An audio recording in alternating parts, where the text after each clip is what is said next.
Option में क्या बोलते हैं कि तो बोलते हैं लगाने वाले की जेब खाली, खाने वाले की तिजोरी खाली। क्योंकि जो लगाता है वो तो उसकी 50 बार लगाता है तो 2 बार सक्सीड करता है। जो खाता है वो समझता है रोज का पैसा है, चलो घर में ले जाओ। फिर एक दिन मालूम पड़ा 50 दिन का ब्याज के साथ गया। रेडिट पे एक यूजर ने अपने पोस्ट में लिखा कि उसने 6 लाख रुपए ऑप्शन ट्रेडिंग में गंवा दिए। वो बहुत मेहनत से 6 लाख रुपए जमा किया था, लेकिन एक ही मोमेंट में ये सारे पैसे उसके डूब गए। फिर एक्स पे एक यूजर ने लिखा कि उसके कलीग ने 3 साल से ऑप्शन ट्रेडिंग करके 1 करोड़ रुपए कमाए थे, लेकिन एक दिन ऑप्शन ट्रेडिंग के एक ही सेशन में उसके 95 लाख रुपए से डूब गए। ऐसे ही चंद्रशेखर पाध्याय अहमदाबाद के एक हार्ड वर्किंग इंजीनियर हैं। वो अपना आधा सैलरी बचाकर ऑप्शन ट्रेडिंग करते थे, लेकिन एक सेशन में उनका जितना भी सेविंग था वो डूब गया।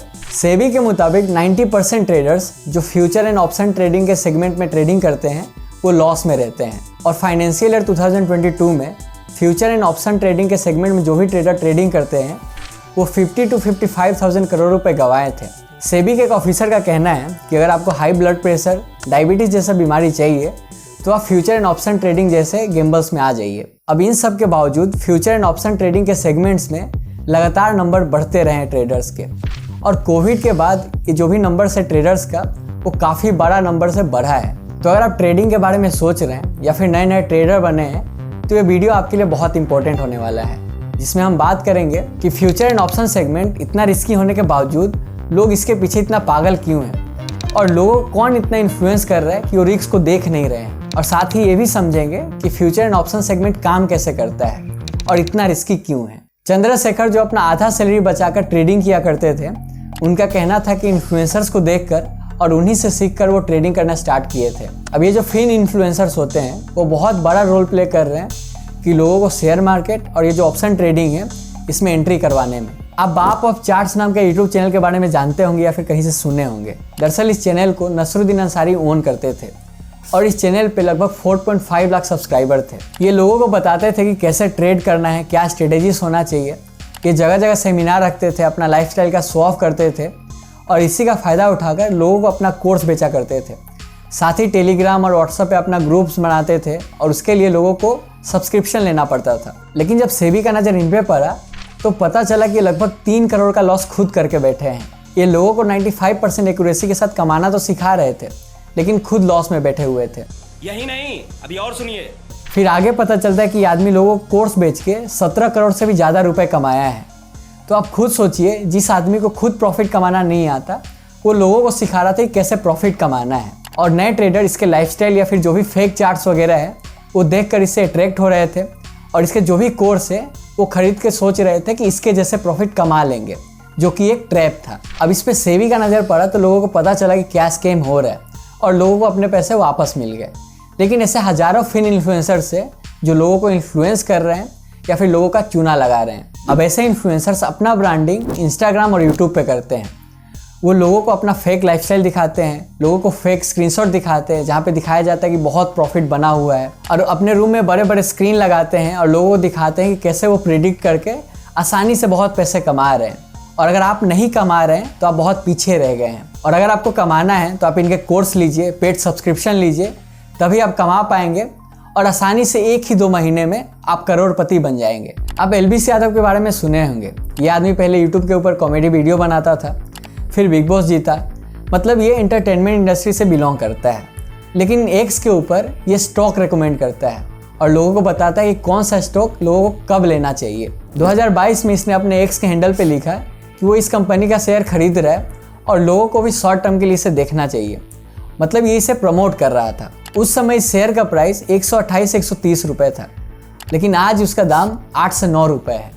मतलब 95% प्राइस इसका गिर चुका है। तो आप खुद सोचिए कि इसका सुन के किसी ने पैसे लगाए होंगे और कहीं गलती से लॉन्ग टर्म के लिए कर दिया होगा तो 95% अपना पैसा वो गंवा चुका है। अब यहाँ पे बहुत लोग बोल सकते हैं कि ये शॉर्ट टर्म के लिए इस शेयर को रिकमेंड किया था, लेकिन आप खुद सोचिए, या फिर आपको शेयर मार्केट के बारे में थोड़ा नॉलेज होगा तो कोई भी कंपनी के शेयर जिसका फंडामेंटल काफ़ी स्ट्रॉन्ग है वो इतना नहीं गिरता है, और एक साल में भी 10 से 15% भी गिरे तो बहुत ज़्यादा होता है। और इसका फंडामेंटल्स काफ़ी ख़राब होगा, इसीलिए 95% इसका प्राइस गिर चुका है, और इसी प्रोसेस को पंप एंड डंप भी कहा जाता है।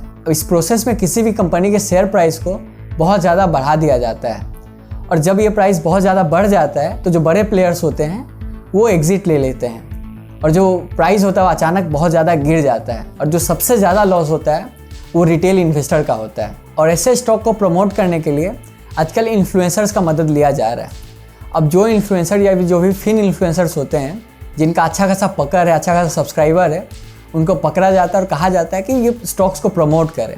उस शेयर का प्राइस ज़्यादा से ज़्यादा बढ़ता है और जैसे ही प्राइस बढ़ता है ये लोग बेच के निकल जाते हैं। अब मुन्ना भाई के सर्किट को आप जानते ही होंगे। इस रोल को अरशद वारसी ने निभाया था और अरशद वारसी और उनके वाइफ को भी पंप एंड डंप के केस में सेबी ने बैन कर दिया। अब इनके केस में सेबी का कहना था कि ये लोग इन्फ्लुएंसर और जो यूट्यूबर्स होते हैं उनके साथ मिले हुए थे और ये प्रमोट करवाते थे कुछ शेयर्स को, और जैसे ही शेयर का प्राइस काफ़ी ऊपर बढ़ जाता था ये लोग बेच के निकल जाते थे। इसीलिए सेबी ने इन लोगों को बैन कर दिया। और ऐसे ही ट्रैप का पार्ट होते हैं ये इन्फ्लुएंसर्स जो बड़े बड़े मार्केट प्लेयर से पैसा खाकर गलत स्टॉक्स को रिकमेंड करते हैं। और इसमें फंसता कौन है? आप जैसे लोग जो इनको फॉलो करके स्टॉक मार्केट में घुसते हैं बिना नॉलेज के। अब ये तो था कि नॉर्मल शेयर्स में कैसे लोग फंस जाते हैं या फिर गलत स्टॉक खरीद के पैसे गंवा देते हैं, लेकिन फ्यूचर एंड ऑप्शन का जो सेगमेंट होता है इसमें ऐसा भी क्या है कि 90% जो ट्रेडर्स होते हैं वो लॉस में होते हैं। अब ये समझने से पहले हमें ये समझना होगा कि ये काम कैसे करता है। अब शेयर मार्केट में अलग अलग टाइप का ट्रेडिंग होता है, जैसे swing trade, delivery trade, intraday trade, scalping और फ्यूचर एंड ऑप्शन सेगमेंट। अब डिलीवरी ट्रेडिंग में आप किसी भी कंपनी का शेयर खरीद सकते हैं और जब तक आपका मन आप उसे रख सकते हैं और जब चाहे तब आप बेच सकते हैं। लेकिन फ्यूचर एंड ऑप्शन ट्रेडिंग थोड़ा अलग है और इन्हें डेरिवेटिव्स भी बोला जाता है। तो फ्यूचर ट्रेडिंग को अगर हम सिंपल वे में समझें तो एक ऐसा ट्रेड का प्रोसेस होता है जिसमें कॉन्ट्रैक्ट इन्वॉल्व होता है, यानी कॉन्ट्रैक्ट के बेसिस पे ट्रेड किया जाता है। जैसे कि मान लीजिए कोई कंपनी है जो अभी शेयर मार्केट में 100 रुपये पे ट्रेड कर रहा है और आपको लगता है कि वो कंपनी 2-3 महीने में काफ़ी ज़्यादा भागेगा और 140-50 तक पहुँचेगा, और अभी के टाइम में वो शेयर आपको ढेर सारा चाहिए लेकिन आपके पास लिमिटेड पैसा है। तो आप किसी ब्रोकर के पास जाते हैं और अगर शेयर अभी 100 रुपये पे ट्रेड कर रहा है तो आप ब्रोकर से 105 रुपये करके उस शेयर खरीदते हैं, लेकिन आप पूरा पैसा पेमेंट नहीं करते हैं। आप कुछ लिमिटेड अमाउंट पेमेंट करते हैं, एडवांस पेमेंट करते हैं कि बाद में 2 महीने बाद आप पूरा फुल पेमेंट करके वो सारे शेयर खरीद लेंगे। अब 2 महीने के बाद उस शेयर का प्राइस बहुत ज़्यादा बढ़ जाता है तो आप उसे बेचकर ब्रोकर के साथ सेटलमेंट कर लेंगे, और अगर लॉस भी होता है तो आपको सारे शेयर खरीदने होंगे चाहे आपको कितना भी लॉस हो।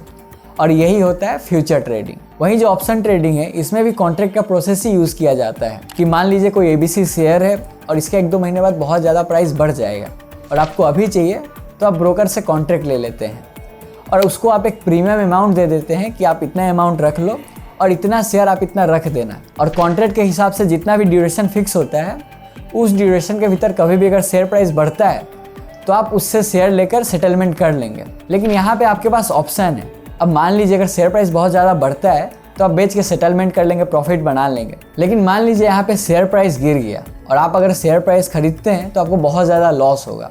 तो यहाँ पे आपके पास ऑप्शन है कि आप वो शेयर ना खरीदें, लेकिन आपने जो कॉन्ट्रैक्ट के टाइम ब्रोकर को प्रीमियम अमाउंट दिया था वो आपको नहीं मिलेंगे। तो यहाँ तक क्लियर हो गया कि फ्यूचर ट्रेडिंग में चाहे लॉस हो या फिर प्रॉफिट आपको शेयर खरीदना ही होता है कॉन्ट्रैक्ट के हिसाब से। वहीं ऑप्शन ट्रेडिंग में ट्रेडर के पास ऑप्शन होता है कि अगर शेयर प्राइस बहुत ज़्यादा गिर गया है तो वो शेयर ना खरीदे, उसको बस वही लॉस होता है जो प्रीमियम अमाउंट के तौर पे किया था उसने। अब यहाँ तक आपको लगेगा सब ठीक तो है, अब ट्रेडर जिस हिसाब से वो वैसे ट्रेड करे, लेकिन आपको अभी तक एक ही साइड पता चला है। अगर आप डिलीवरी ट्रेडिंग करते हैं तो किसी भी शेयर को खरीदने के लिए आपको पूरा अमाउंट पे करना पड़ता है, लेकिन फ्यूचर एंड ऑप्शंस में अलग होता है।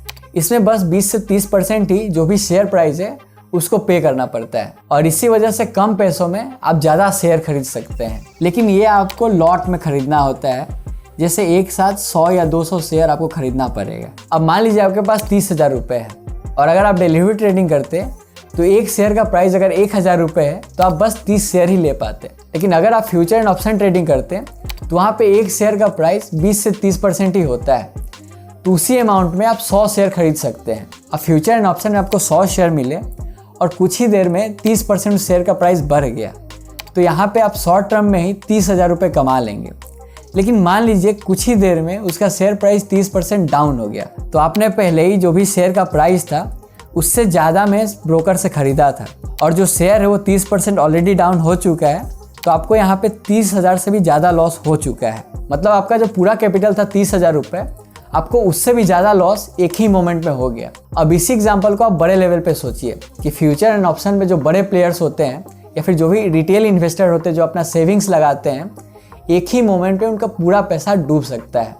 और यही रीज़न है कि 90% जो ट्रेडर्स होते हैं फ्यूचर एंड ऑप्शन सेगमेंट में वो लॉस में रहते हैं। फ्यूचर एंड ऑप्शन ट्रेडिंग में ट्रेडर एवरेज 30 मिनट ही शेयर को अपने पास रखता है और इसीलिए ये मार्केट बहुत ज़्यादा वोलेटाइल होता है। अब इसमें जो 10% लोग पैसा कमाते हैं वो बहुत एडवांस टूल यूज़ करते हैं, उनके पास अच्छे न्यूज़ के सोर्सेस होते हैं और जो भी उनका एक्सपर्टीज़ है वो बहुत ज़्यादा होता है। शेयर खान नाम के एक ब्रोकरेज कंपनी ने सर्वे किया था कि कितना लोग ऑप्शन एंड ट्रेडिंग में प्रॉफिट कमा रहे हैं और कितने लोगों के पास नॉलेज है। जिसमें पता चला कि 32% लोग मार्केट का जो भी मूवमेंट होता है उसको ट्रैक तक नहीं करते और 30% लोग तो ऐसे हैं जिनके पास ट्रेडिंग से रिलेटेड नॉलेज ही नहीं होता है। वहीं 35% ट्रेडर्स किसी भी तरह का स्ट्रेटेजी अप्लाई नहीं करते हैं और सिर्फ 5% लोग ही स्पेशलाइज्ड वेबसाइट्स को यूज़ करते हैं। सालों से जो इंडियंस हैं वो 2-3 चीज़ों में ही अपना पैसा रखते थे, गोल्ड हो गया, FD हो गया, और इक्विटी के मामले में बहुत कम लोग ही थे जो इन्वेस्ट किया करते थे। और जो शेयर मार्केट था उसमें रिटेल इन्वेस्टर बहुत कम थे और जो बड़े प्लेयर्स हैं वही डोमिनेट किया करते थे। फिर कोविड का दौर आया और कोविड से पहले 2.7% जो भी हाउस होल्ड सेविंग्स था वो इक्विटीज़ में था, लेकिन कोविड के बाद ये जंप होकर सीधा 4.8% हो गया और ज़्यादातर मिलेनियल्स और जो जेन जी हैं उनके अंदर ही स्टॉक मार्केट का क्रेज काफ़ी बढ़ा है। और पेंडेमिक के टाइम में बैंक बहुत कम इंटरेस्ट रेट दे रहे थे, इसलिए लोग वहाँ से अपना पैसा निकालकर स्टॉक मार्केट में डालने लगे। अगर हम निफ्टी 50 को ही देख लें तो 2020 में ये 8,000 पे था और अब 18,300 को भी क्रॉस कर चुका है, यानी सिर्फ 2.5 सालों में 127% ग्रो हुआ है। पेंडेमिक से पहले 5 करोड़ डीमेट अकाउंट थे जो बढ़कर 10 करोड़ को भी पार कर चुका है। साथ ही जो ब्रोकर ऐप है जैसे कि अपस्टॉक, एंजल वन या फिर जीरोधा हो गया, इनका जो इंटरफेस है काफ़ी ईजी है और कोई भी एज का लोग इसे अडाप्ट कर सकते हैं।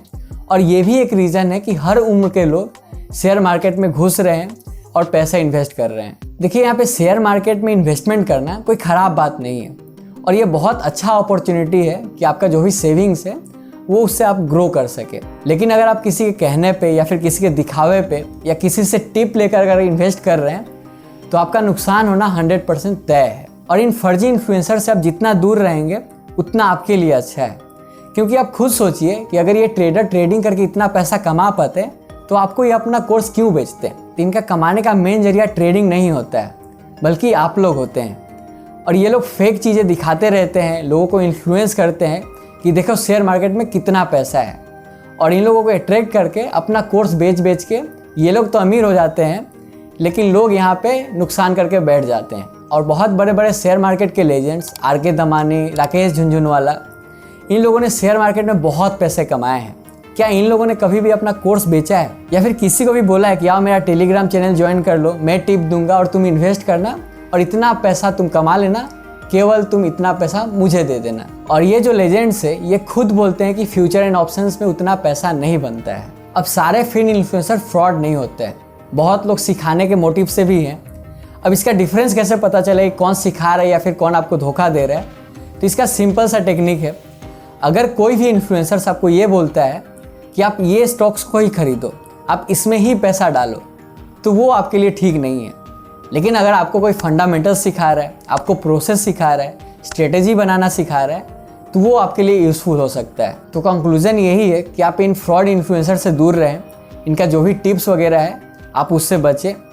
और अगर आपको शेयर मार्केट से पैसा कमाना ही है तो आप फंडामेंटल को स्ट्रॉन्ग करें, अपना नॉलेज को बढ़ाएं और जो भी ऑप्शन ट्रेडिंग वगैरह होता है आप इससे थोड़ा बचें, क्योंकि ये हमारा नहीं बल्कि जो स्टॉक मार्केट के लेजेंड्स हैं उनका भी यही कहना है कि जो भी पैसा होता है वो लॉन्ग टर्म में बनता है। तो अगर ये वीडियो आपको इन्फॉर्मेटिव लगा तो इस वीडियो को लाइक कर दीजिए और अगर हमसे कुछ छूट गया हो या फिर आपका कुछ ओपिनियन हो तो आप कमेंट बॉक्स में ज़रूर बताएं। हमारे चैनल को अगर आपने सब्सक्राइब नहीं किया है तो इसे सब्सक्राइब ज़रूर कर लें, ये हमें मोटिवेट करता है कि आपके लिए ऐसे ही कंटेंट बनाते रहें। मैं विवेक आपसे मिलता हूँ अगले वीडियो में। जय हिंद।